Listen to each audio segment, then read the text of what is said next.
রাজধানীসহ সারা দেশে এক সপ্তাহের বেশি সময় ধরে চলছে তীব্র গ্যাস সংকট। এলএনজি টার্মিনাল মেরামত না হয় কাটছেই না এই সংকট। ফিলিং স্টেশনগুলোতে কমছে না ভোগান্তি। গ্যাস না থাকায় দীর্ঘ অপেক্ষায় থাকতে হচ্ছে সিএনজি চালিত 3 হুইলার ও ব্যক্তিগত গাড়ির চালকদের। গ্যাসের চাপ একটু বাড়লে প্রেসার মেশিন চালু করছেন, আবার কিছুক্ষণ বন্ধ রাখছেন পাম্পের কর্মীরা। বাসাবাড়িতেও দেখা দিয়েছে তীব্র গ্যাস সংকট। রূপান্তরিত প্রাকৃতিক গ্যাস কর্তৃপক্ষ বলছে, আরপিজিএসএল বলছে, টার্মিনাল আংশিক মেরামত হতে পারে আগস্টের 2-3 তারিখের মধ্যে। তাতে গ্যাস মিলবে 25 কোটি ঘনফুট। আর পুরোপুরি সমাধান হতে সময় লাগতে পারে 10 অগস্ট পর্যন্ত। গ্যাস সংকট নিয়ে আরও জানবো। গাজীপুর থেকে আমাদের সঙ্গে সহকর্মী হোসাইন আলী বাবু যুক্ত হচ্ছেন। বাবু, সারা দেশেই তো গ্যাস সংকট, গাজীপুরের কি পরিস্থিতি? বাসাবাড়িতে সবাই গ্যাস পাচ্ছেন কিনা এবং স্টেশনগুলোতে কি পরিস্থিতি জানাবেন। রেশান, গাজীপুরের অবস্থা একেবারেই ভয়াবহ। আমরা গত 10 দিন ধরেই দেখছি যে গাজীপুরের যে শিল্প কারখানা, আবাসিক এলাকা এবং ফিলিং স্টেশনগুলো যে গ্যাসের সংকট, সেটা কিন্তু আসলে প্রতিদিনই কিন্তু বাড়ছে। এই যে ফিলিং স্টেশন দাঁড়িয়ে আছি, এখানে প্রায় 3 থেকে 4 কিলোমিটার কিন্তু গাড়ির দীর্ঘ সারি রয়েছে। আমরা সকাল থেকেই দেখেছি আসলে গ্যাসের চাপ কম থাকার কারণে এক একটা গাড়িতে 3 থেকে 4 ঘন্টা সময় লাগছে তাদের গ্যাস নিতে। সেক্ষেত্রে কিন্তু আসলে এখানকার যারা রয়েছেন তারা বলছেন যে আসলে গ্যাসের প্রেসার কম থাকার কারণে এই ধরনের সময় লাগছে। এছাড়াও যদি বাসাবাড়ির কথা বলি, অনেক জায়গায় কিন্তু আসলে গ্যাস না থাকার কারণে তারা কিন্তু বিকল্প হিসেবে লাকড়ির চুলা ব্যবহার করছে। লাকড়ির চুলা ব্যবহার করে কিন্তু তারা রান্না বান্না করছে। আসলে গ্যাসের যেই চাপ, সেটা কিন্তু লাইনের সমস্যার কারণেই এই গ্যাসের চাপ কমে গিয়েছে বলে জানিয়েছেন তিতাস গ্যাস কর্তৃপক্ষ। আমরা এছাড়াও শিল্প কারখানার যে উৎপাদন, সেটা কিন্তু একেবারেই বন্ধ রয়েছে। অনেক জায়গায় আসলে তারা সঠিক সময় শিপমেন্ট দিতে পারছে না এবং যে ভায়ারদের যে শিপমেন্ট দেওয়ার কথা, সেটা কিন্তু আসলে তারা দিতে পারছে না। সেক্ষেত্রে তারা বলছেন যে আমাদের বড় ধরনের লসের মুখে পড়তে হচ্ছে। এছাড়াও যদি বলি যে ফিলিং স্টেশনগুলোর কথা, ফিলিং স্টেশন ঢাকা ময়মনসিংহ মহাসড়কে এবং ঢাকা টাঙ্গাইল মহাসড়কে যেসব ফিলিং স্টেশনগুলো রয়েছে, অধিকাংশ ফিলিং স্টেশন গ্যাসের চাপ কম থাকার কারণে তারা বন্ধ করে দিয়েছে। কারণ দীর্ঘ সময় যারা গ্যাস নিচ্ছে, দীর্ঘ সময় দাঁড়িয়ে থেকে বিভিন্ন গ্যাসের যখন লাইন সিরিয়াল পায়, তখন আসলে তারা গ্যাস নিতে পারছে না। সেখানে কিন্তু বড় ধরনের একটা ঝামেলা সৃষ্টি হচ্ছে, যার কারণে গ্যাসের প্রেশার কম থাকার কারণে অনেক ফিলিং স্টেশন বন্ধ করে রেখেছে। তারা বলছে যে আসলে গ্যাসের চাপ বাড়লে তারপরে আসলে তারা গ্যাস নিতে পারবে। এখানকার যারা সিএনজি চালক, তাদের সাথে আমরা কথা বলেছি। সিএনজি চালকরা যেটা বলছেন যে আসলে এই যে তারা 3 ঘন্টা 4 ঘন্টা পর গ্যাস নিতে যখন আসছেন, তাদের মাত্র 50 থেকে 60 টাকা 70 টাকা পর্যন্ত তারা গ্যাস নিতে পারছেন।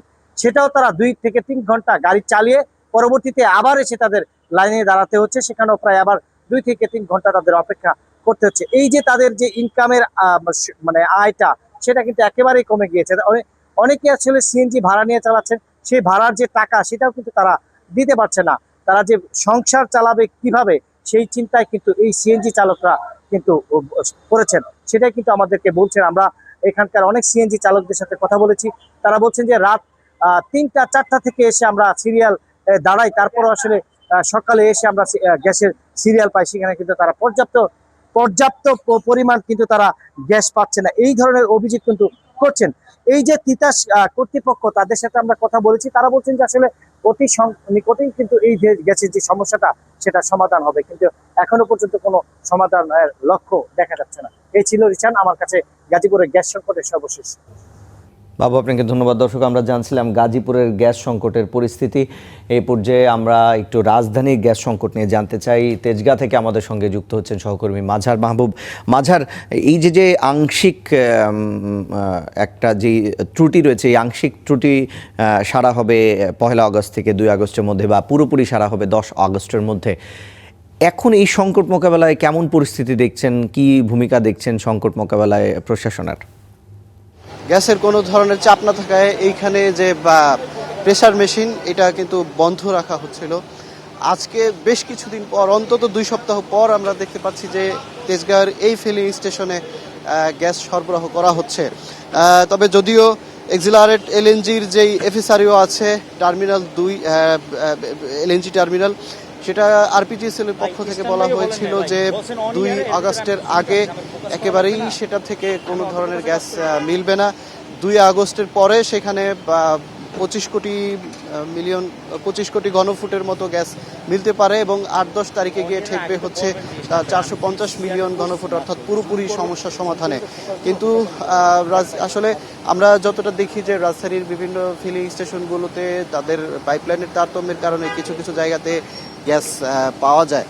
আমরা একটু কথা বলবো এখানে যিনি সিএনজি ফিলিং স্টেশনে গ্যাস সরবরাহ করছে তার সঙ্গে, যে গত কয়েকদিন ধরে উনি কি চিত্র দেখেছে এবং আজকে আসলে কি অবস্থা সেটা জানার চেষ্টা করব। ভাইয়া, গত কয়েকদিন ধরে আমরা আপনাদের এই ফিলিং স্টেশনে ফলো করছিলাম, 2 সপ্তাহের মতো ধরে একেবারেই গ্যাস আমরা দেখতে পাইনি, তবে আজকে দেখছি কিছুটা গ্যাস আছে, একটু বলবেন কি অবস্থা? আজকেও নাই আপনার, আজকেও যে মোটামুটি যা আছে এটা কোন না কোন চলে, যেটা শিওর না, এটা আপনার যে কোনো সময় চলে যেতে পারে আবার। এই সময়টাতে, এই একই সময়টাতে কি বিগত কয়েকদিনে গ্যাস পাওয়া গেছে? না, এটা আপনার কালকে ছিল আর আজকে ছিল। চাপ কিছুটা বাড়ছে কিনা? চাপ, হ্যাঁ চাপ তো বাড়বে, কারণ যেহেতু গাড়িতে গ্যাস নিতে পারতেছে না সারাদিনে, রাত্রে একটু নিতে পারে, আর ধরেন সকাল টাইমে যদি রাত্রে একটু আসে তো সকালে আমরা দিতে পারি, যে পর্যন্ত থাকার পর্যন্ত দিতে পারি। এরপর এখন গ্যাসের প্রেশার কত আছে? পেশার তো নাই, আপনার যা আছে তাই দিতে আছে, যা যতটুকু যাইতে পারে 100 টাকা 150 টাকা যা যতটুকু যায়। রিসান, তেজগাঁওয়ের আমরা যেই তেলের ফিলিং স্টেশনের খবরাখবর জানাচ্ছিলাম, সেই ফিলিং স্টেশনে গত কয়েকদিন ধরে একেবারেই গ্যাসের চাপ ছিল না, আজকে কিছুটা পাওয়া যাচ্ছে। তবে তারা বলছেন যে যখন তখন আবার এই গ্যাসের প্রেশার চলে যেতে পারে, যেহেতু এখনো পর্যন্ত জাতীয় গ্রিডের সমস্যা সমাধান হয়নি। রিসান, মাঝার, আপনাকে ধন্যবাদ। দর্শক, আমরা রাজধানীর গ্যাস সংকটের পরিস্থিতি নিয়ে জানছিলাম সহকর্মী মাঝারের কাছ থেকে।